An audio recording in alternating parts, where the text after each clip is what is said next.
Thank you.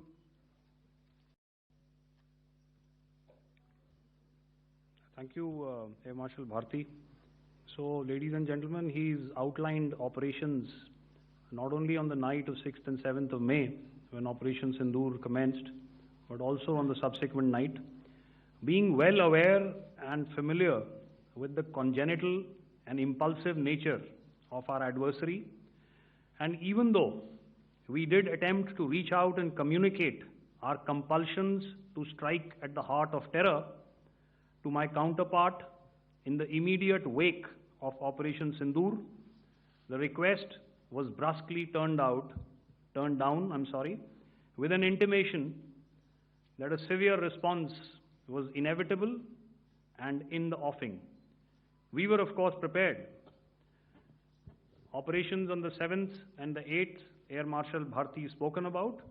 On the night of 8th and 9th of May, they flew drones and aircrafts into our airspace all across the borders and made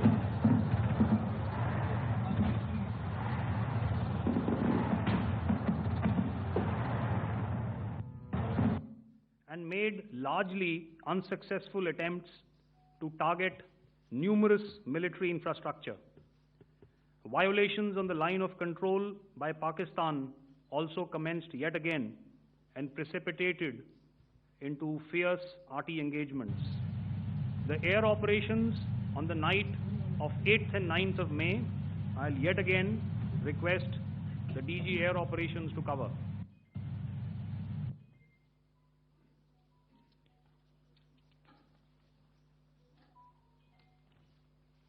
So I just covered what happened on the night of 7th and 8th.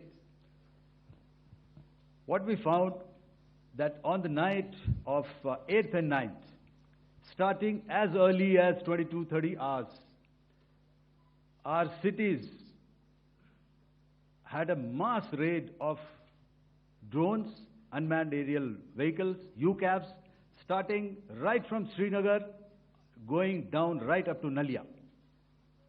It was a mass raid in waves, and it was relentless.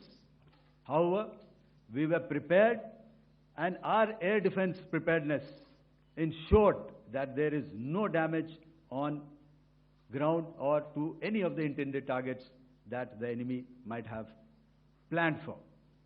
The difference between 7th night and 8th night was that on 7th night, he sent in his Jihad class of UAVs. However, these UAVs can go some distance, they are armed. However, on the 8th, less numbers of armed UCAVs were there or UAVs were there, and more numbers of quadcopters, maybe for surveillance or just for harassment of civilians. This continued till midnight. Our air defense preparedness ensured that there was no damage on the ground, either to the military installations or to the civilians. However, the enemy had yet again shown that he wanted to up the ante and he wanted a fight, and we were up to the task. In a measured and calibrated response, we once again targeted his military installations, which included his SAM sites at Malirkant. This also included his surveillance radar sites at Lahore and close to Gujranwala. These were suitably addressed, and thereafter his drone attacks continued even till morning, which we countered, and during the daytime there was some respite. Here I would like to bring out another aspect. What we found was that while the drone attacks were being launched from somewhere close to Lahore, enemy had allowed his civilian aircraft to also continue to fly out of Lahore. Not only his own aircraft, but international passenger aircraft, which is quite insensitive, and we had to exercise extreme caution, even at the cost of some tactical disadvantage to ensure that there is no damage to any of the civilian aircraft. And this was also brought out in our press briefing during the day. So I will now hand over to my colleague to cover the events of 9th onwards.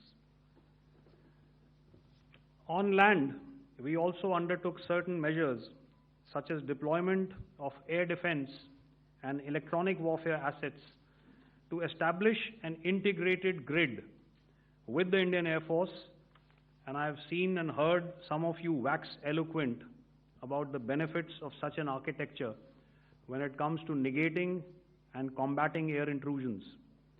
We also carried out deployment to include movement of our forces in the land, sea, and air domains. The night of the 9th and the 10th of May saw similar intrusions by drones and aircrafts, and this time there was a concerted effort to target airfields and some very, very important logistic installations, albeit yet again unsuccessful and denied gallantly and efficiently, I must say, by the integrated Indian Air Force and Indian Army Air Defense. We further strengthened our deployment and also initiated some pressure points to send a very clear and unambiguous message to the other side to desist from any misadventures on land. Some of the airfields and dumps saw repeated attacks in waves from the air. All were thwarted. The Pakistan Army has reported to have lost approximately 35 to 40 personnel in artillery and small arms firing on the line of control between the 7th and the 10th of May. What the other side had probably also not reckoned with was the speedy and precise turnaround and hit back by the Indian Air Force.